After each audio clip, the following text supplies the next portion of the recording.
दिल्ली में civil services की तैयारी करने वाले सारे बच्चे रोडों में उतरकर प्रदर्शन कर रहे हैं और ये मांग कर रहे हैं न्याय की एक ऐसे हादसे के लिए जिसे सुनकर शायद आपके होश उड़ जाएं।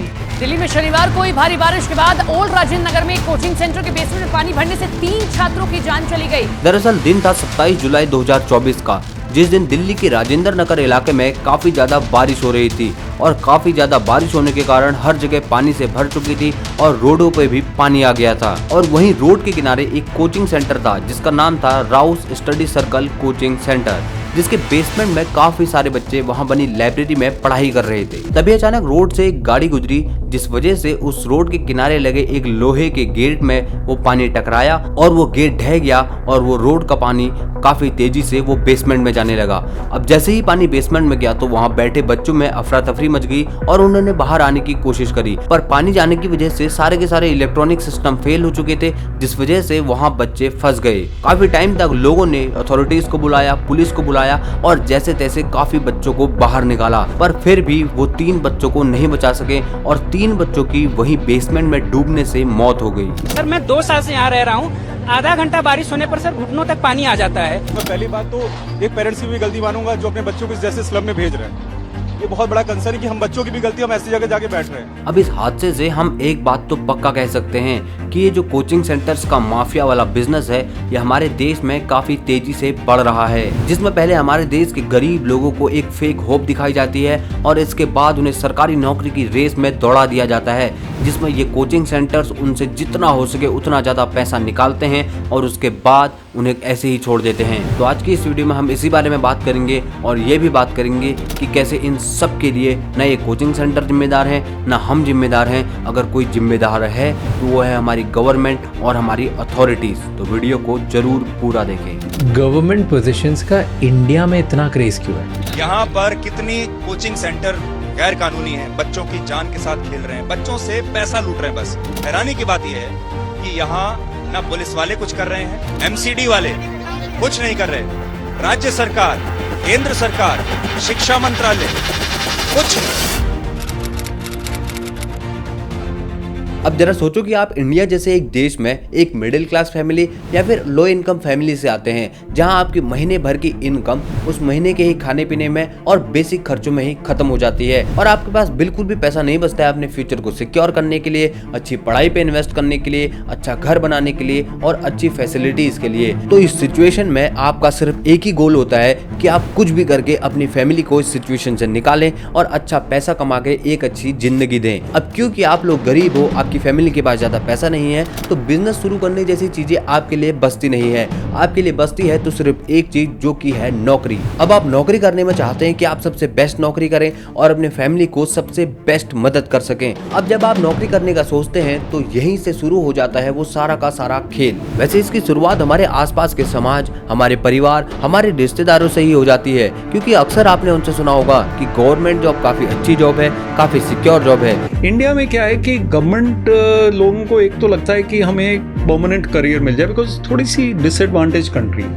Poorer sections of society will aspire more for government because they want security. अब भले ही आपके पास एक प्राइवेट जॉब हो जिसमें आपको गवर्नमेंट जॉब से ज्यादा पैसा मिल रहा हो, पर फिर भी ये समाज आपको उस ऊंची नजरों से नहीं देखता और उतनी इज्जत नहीं देता जितनी इज्जत आपको गवर्नमेंट जॉब में देता है। और भले ही किसी और गवर्नमेंट जॉब करने वाले की सैलरी कम हो, पर उसको इस समाज में इज्जत प्राइवेट जॉब करने वाले से दुगनी मिलती है। और एक्चुअल में सारी की सारी प्रॉब्लम यहीं से शुरू हो जाती है, क्योंकि जहाँ हमने शुरुआत करी होती है अपने फ्यूचर को और अपनी फैमिली को एक अच्छे स्तर पर पहुंचाने की, जो कि पैसे से हो सकता था, वो चीज कहीं घूम फिर कर अटक जाती है गवर्नमेंट जॉब में। और जब से सोशल मीडिया काफी पॉपुलर हुआ है तो आपने सोशल मीडिया पे भी बहुत सारे पॉपुलर आईएएस के टीचर्स की और पॉपुलर आईएएस ऑफिसर्स की वीडियोस को देखा होगा, जिसे भी आज का यूथ एक मोटिवेशन की तरह देखता है और उसको लगता है कि वो भी कभी ना कभी इनकी तरह बन पाएगा और अपने इस गरीबी के सर्कल को तोड़कर एक अपनी फैमिली को बेहतर जिंदगी दे पाएगा। अब धीरे धीरे आपको भी ये लगने लगता है कि इस सिचुएशन से बस एक ही चीज आपको बाहर निकाल सकती है,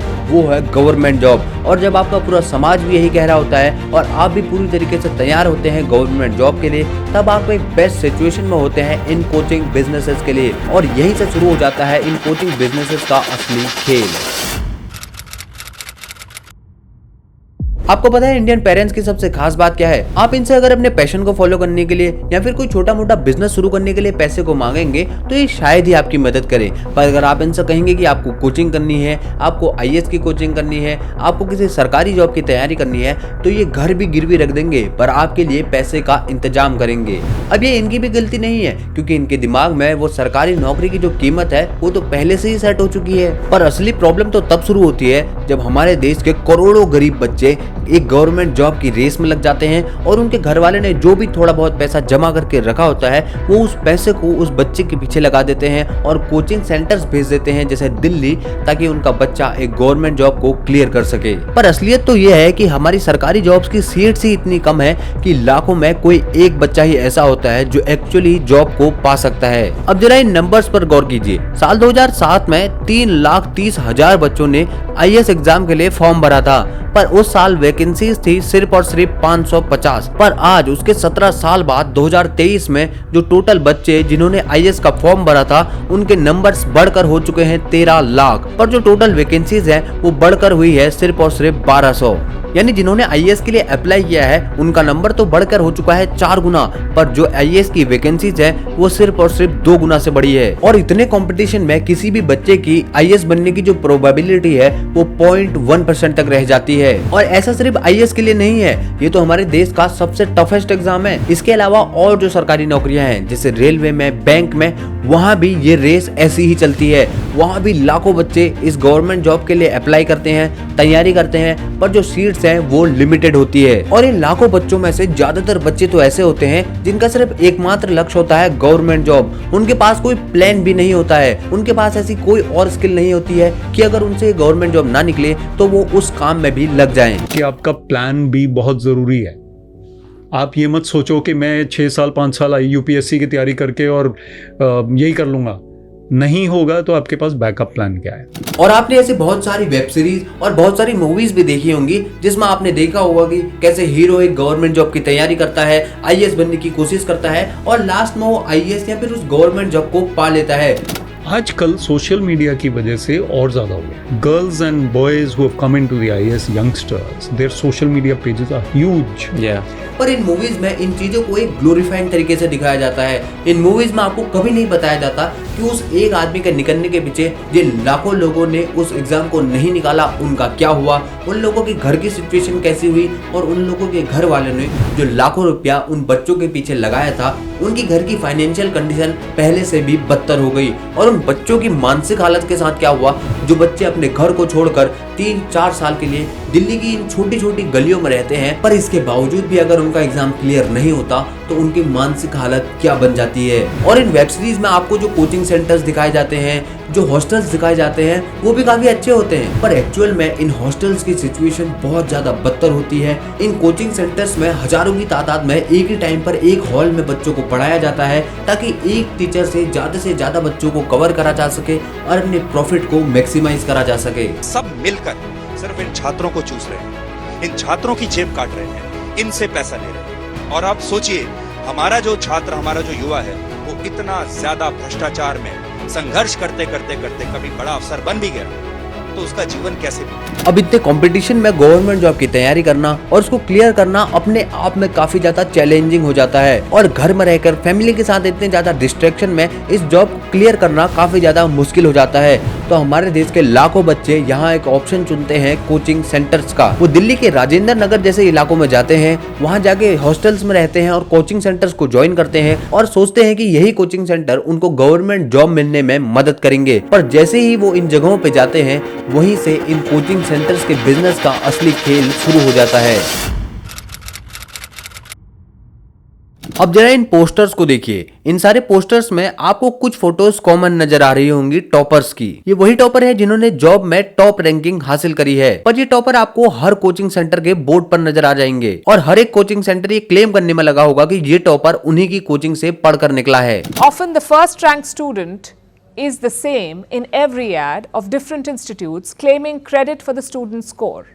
क्योंकि इससे वो और ज्यादा बच्चों को अट्रैक्ट कर सकता है। अब वैसे तो ये कोचिंग सेंटर आपको एथिक्स और मोरालिटी जैसे सब्जेक्ट पढ़ाते हैं, जिसमें आपको बताते हैं कि कैसे आपको क्रिटिकल थिंकिंग डेवलप करनी है, कैसे आपको हमारे समाज को और हमारे देश को एक बेहतर देश बनाना है और आगे बढ़ाना है। पर ये खुद अपने बिजनेसेस में ऐसी स्ट्रेटजीज का यूज करते हैं जो कि अपने आप में काफी ज्यादा गलत और काफी ज्यादा खराब होती है। अब इन सब के बाद जब आप उस शहर में पहुंचते हैं जहां आपका कोचिंग सेंटर होता है, तो वहां आपको क्या देखने के लिए मिलता है? बड़ी बड़ी क्लासरूम जहां हजारों बच्चों को एक साथ पढ़ाया जाता है, छोटी छोटी जगहों में बची हुई लाखों बच्चों के लिए लाइब्रेरीज जहां आपको बहुत ही घुटन में तैयारी करनी पड़ती है, आपके हॉस्टल्स जहां आपको माचिस के डिब्बे जितनी जगह में 2 से 3 बच्चों को रहने के लिए मजबूर करा जाता है ताकि उनसे ज्यादा पैसा ऐंठा जा सके, और आपके खाने की जगह जो कि अपने आप में काफी ज्यादा गंदी होती है। पूरा लैंडलॉर्ड और कोचिंग माफिया का यहाँ नेक्सस बना हुआ है सर। एक तो रेंट 25,000 20,000 के नीचे कोई रेंट ही नहीं सर, सिंगल का कमरा का सर, जो छत पे रूफ भी नहीं है सर। बताइए, देखिए हमारे इनकम टैक्स वाले, हमारी सरकारें सुन रही हैं या नहीं सुन रही हैं? अब इन सब में सबसे पहला नंबर आता है कोचिंग सेंटर्स का।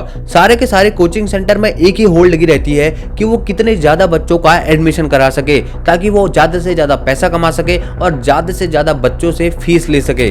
नीचे अगर कोई फंस जाए ना सर, बड़ी है वो, आधा टेस्ट सेंटर है, आधा स्टोरेज रूम है और आधा स्टडी ग्रुप है। और ये कोचिंग सेंटर आपको ऐसा फील कराते हैं कि अगर आपने इनका कोचिंग सेंटर ज्वाइन नहीं किया तो आपका गवर्नमेंट जॉब कभी क्लियर नहीं हो पाएगा। सिर्फ एक ही चीज आपको गवर्नमेंट जॉब दिला सकती है, वो है इनका कोचिंग सेंटर। और ज्यादा एडमिशन के लिए ये कोचिंग सेंटर करोड़ों रुपया अपनी मार्केटिंग पर भी खर्च करते हैं। मैं आपके यहाँ सब कोचिंग सेंटर्स के विज्ञापन, फुल पेज विज्ञापन अखबारों में पढ़ते हैं। इसका एग्जाम्पल आप अपने किसी भी नजदीकी ऐसे शहर में जाकर देख सकते हैं जहां लोग गवर्नमेंट जॉब की प्रिपरेशन के लिए आते हैं। आप वहां जाकर देख सकते हैं कि इन कोचिंग सेंटर्स ने बहुत बड़ी बड़ी होर्डिंग्स लगाई होती हैं, लाखों रुपया वहां की अथॉरिटीज को दिया रहता है बड़े बड़े पोस्टर्स लगाने के लिए, और अपने आप को उस इलाके का सबसे बेस्ट कोचिंग सेंटर क्लेम करा होता है ताकि ये उस लोकेशन में आने वाले ज्यादा से ज्यादा बच्चों को अपनी तरफ अट्रैक्ट कर सके। अब मान लीजिए कि आप जैसे तैसे किसी कोचिंग सेंटर को चूज कर लेते हैं, पर इसके बाद भी एक और बड़ी प्रॉब्लम आती है,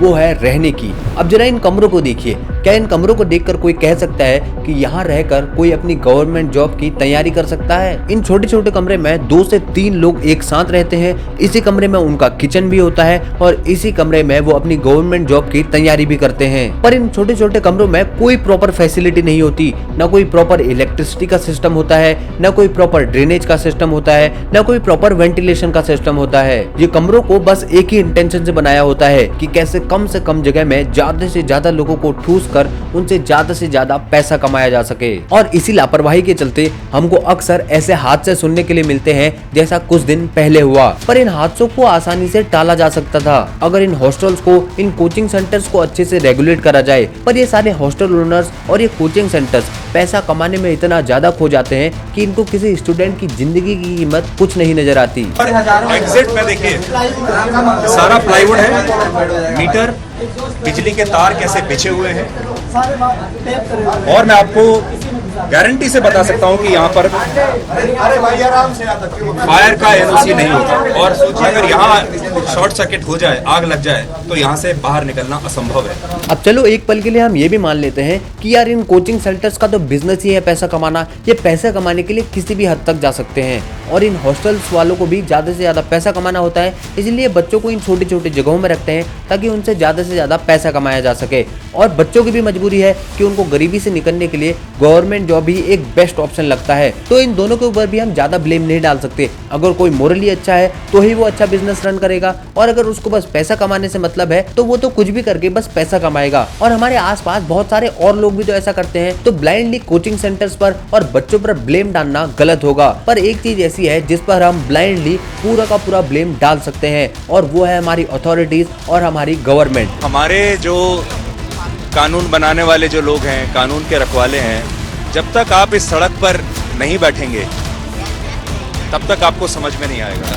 तो हमारी पुलिस, हमारे एमसीडी वाले, हमारे सरकार के जो लोग हैं, वो तो आधे घंटे में सब कुछ पता कर सकते हैं। इसका मतलब ये है कि सारे लोग मिले हुए हैं, फायर डिपार्टमेंट के लोग मिले हुए हैं, एमसीडी के लोग मिले हुए हैं, यहाँ जो लोकल प्रशासन है वो मिले हुए हैं, पुलिस यहाँ पर मिली हुई है। नहीं तो ये सब कुछ हो ही नहीं सकता, ये असंभव है। और ये सब मिलकर सिर्फ इन छात्रों को चूस रहे हैं, इन छात्रों की जेब काट रहे हैं, इनसे पैसा ले रहे हैं। हम किसी भी गवर्नमेंट को इसीलिए चुनते हैं ताकि वो हमारी रक्षा कर सके, और गवर्नमेंट हमसे टैक्स भी इसलिए कलेक्ट करती है ताकि वो हमको अच्छी सर्विसेज प्रोवाइड कर सके। पर आपने अक्सर देखा होगा कि आपकी जो आसपास की अथॉरिटीज होती है, लोकल बॉडीज होती है, वो घूस खाने में इतना ज्यादा व्यस्त होती है कि उसको वहां के लोगों की सेफ्टी और सिक्योरिटी की कोई परवाह नहीं होती।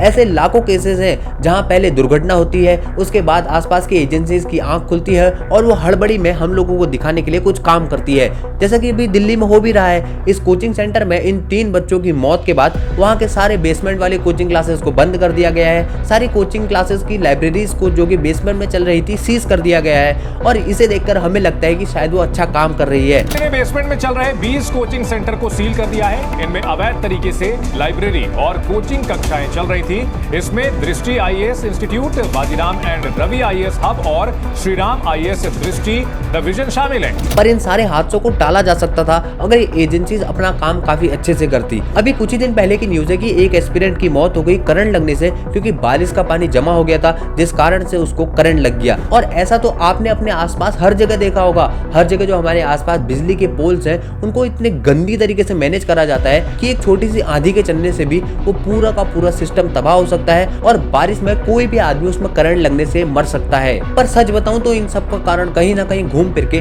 जो मैंने आपको वीडियो की शुरुआत में बताया था वहीं आ जाता है। हम लोग गवर्नमेंट जॉब की तैयारी ही इसलिए करते हैं ताकि हमको आराम की जॉब मिल सके। हम लोग गवर्नमेंट जॉब की तैयारी ही इसलिए करते हैं ताकि हमको गवर्नमेंट जॉब जाने का डर ना लगे, और यही थिंकिंग हमारे गवर्नमेंट ऑफिशियल्स में भी जाती है, और उनको कोई डर नहीं रहता अपनी नौकरी जाने का और अपने ऊपर कोई भी प्रॉब्लम आने का। और इसी वजह से हमारा पूरा का पूरा सिस्टम इतना ज्यादा लेथार्जिक है, इतना ज्यादा आलसी है और इतना ज्यादा करप्ट है। आप और मेरे जैसे लोग हर रोज जो भी सामान खरीदते हैं उस हर चीज में हम गवर्नमेंट को टैक्स देते हैं, और हम बदले में एक्सपेक्ट करते हैं कि हमें अच्छी सर्विसेज मिले। पर अगर हमें इस टैक्स के बदले अच्छी सर्विसेज नहीं मिलती है तो हमें टैक्स देने का कोई मतलब नहीं बनता। अभी कुछ ही दिन पहले की मेरे स्टेट की उत्तराखंड की न्यूज है।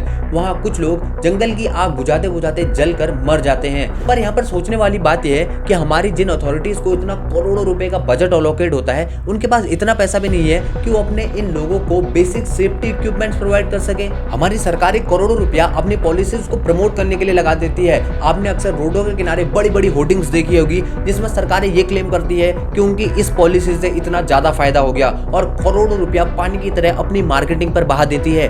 पर उनके पास कुछ लाख रुपया वो सूट्स खरीदने के लिए, वो सेफ्टी सिस्टम खरीदने के लिए भी नहीं है जो कि गवर्नमेंट ऑफिशियल्स की या फिर उन लोकल लोगों की जान बचाता है जो उन लोगों की मदद करते हैं। अब अनफॉर्चुनेटली इन सब के लिए हम ब्लेम कर सकते हैं सिस्टम को, पर ये सिस्टम बना है हम ही लोगों से। तो मैं उम्मीद करता हूँ कि अगर आप फ्यूचर में किसी न किसी गवर्नमेंट जॉब पर या किसी ऐसे स्तर पर किसी ऐसी पोजीशन पर जाएंगे जहां आप इम्पैक्ट क्रिएट कर सकते हैं, तो आप उस पोजीशन की रिस्पॉन्सिबिलिटी समझेंगे और अपने काम को पूरी ईमानदारी से करेंगे, क्योंकि ये सिस्टम बनता है हमसे और हम ही धीरे धीरे इस सिस्टम को बदल सकते हैं।